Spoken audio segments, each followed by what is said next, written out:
You also spent 3 years in foster care. You found comedy, your comedy voice while at a comedy camp that was suggested by a social worker, right? So tell Yes. me that story, and also tell me, why do you think it's so important that we have comedy as a coping mechanism during these times of crisis right now? Well, first of all, comedy has been a coping mechanism in the African American community since I can remember, since day one. And the more that I read and more research that I do about our history, I realize that the only way to keep from like destroying everything or just breaking down and quitting is to laugh, right? Yeah. But I used to get in trouble all the time in school for talking too much and like cracking jokes, and I was doing a lot. And the social worker kept getting called up to the school and was Uh-huh. getting tired of getting called up to the school and was like, "Okay, this summer you got two choices because something is wrong with you, child. You can either go to the Laugh Factory comedy camp or you can go to psychiatric therapy."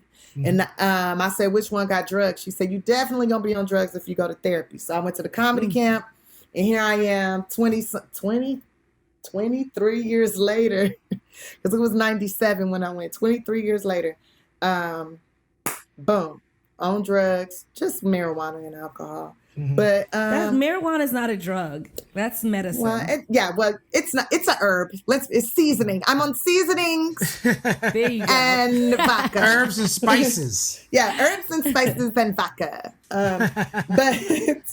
But yeah, that comedy camp changed my whole perspective on life, the way that I look at life, the way that I operate in this world. Because it was the first time that a man told me I was beautiful and I didn't think something bad was going to happen. It was the first time a man Wow. told me I was smart. It was the first time a man sat down and showed me how to construct something, which was a joke. And they were constantly critiquing and helping.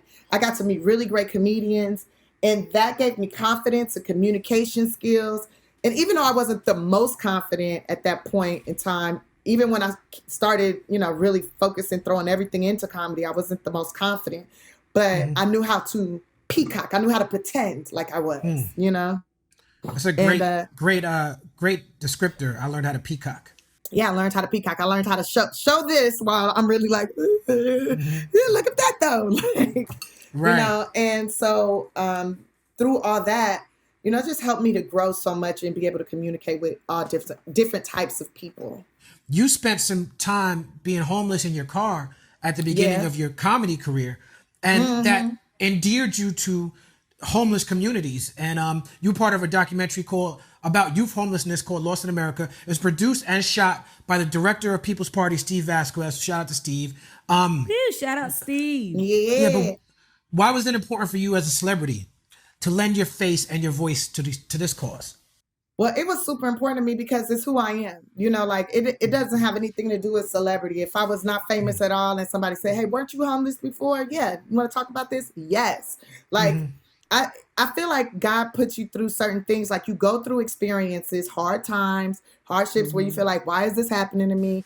Man, I just wish I would die. Sucks. Like I don't know why me. It's because it's building you up to get stronger for something else, to be able to sustain and handle something bigger. So if I don't share my story, how can I make sure that my future, which are the children, especially these foster kids, are going to be productive and know, hey, if Tiffany made it, if Tiffany could do it, and she barely can read, I know I can do Hmm. it. You know what I'm saying? Like if Tiffany survived, if Tiffany came out of it, then I can do it too. Hmm. And it's about believing in yourself and putting the work in. And I just felt like wherever my voice can be heard for someone that might be like me, that might go through some of the same things I go through, that I just want them to know, look, just because somebody famous don't mean they perfect and don't mean Hmm. they ain't been through shit. Hmm. You did Bill Bellamy's Who Got Jokes early on, which was comedy on a competitive stage. Is that a mentality you adopted? And is that why in movies you often come and take over and be like, I'm not about to let y'all ignore me? No, no. To answer your question, that competitive thing is not really my thing. I hate competition shows personally, and I hate competition. I don't really do well with it. I mean, because I feel like, it's good, I guess, to push you to make you want to do more, like push you a little more. But I don't mind healthy competition, but then there's certain like comedians can get really unhealthy with this, like the whole thing, and it just don't make no sense. Like, hey, look, we should be looking out for each other. We don't even have a union, man. Like comedians don't even. Everybody else got unions, people that support them, and we don't have that. So like all we got is each other. But that's neither here nor there. But like you saying, like I say, oh, I got to be seen, I got to be heard. I don't know why I'm like that. I think it's like I got this light in me that I can't dim. And when I do try to dim it, I get very depressed and in a dark place and don't want to be on this earth. And I feel like I was put on this planet to be an administrator of joy, to bring joy, to bring happiness, to make things better. I feel like every single person on this planet is here for a reason. And you're supposed to be making things better, not worse. So, and I guess it just depends on what you think better is. But I just want to bring joy. I want people to laugh. I want people to be able to be like, oh, that makes sense. Like I've learned the most through comedy. It's the easy. Anything I've learned from a teacher that made me laugh, it has stuck with me forever. You know.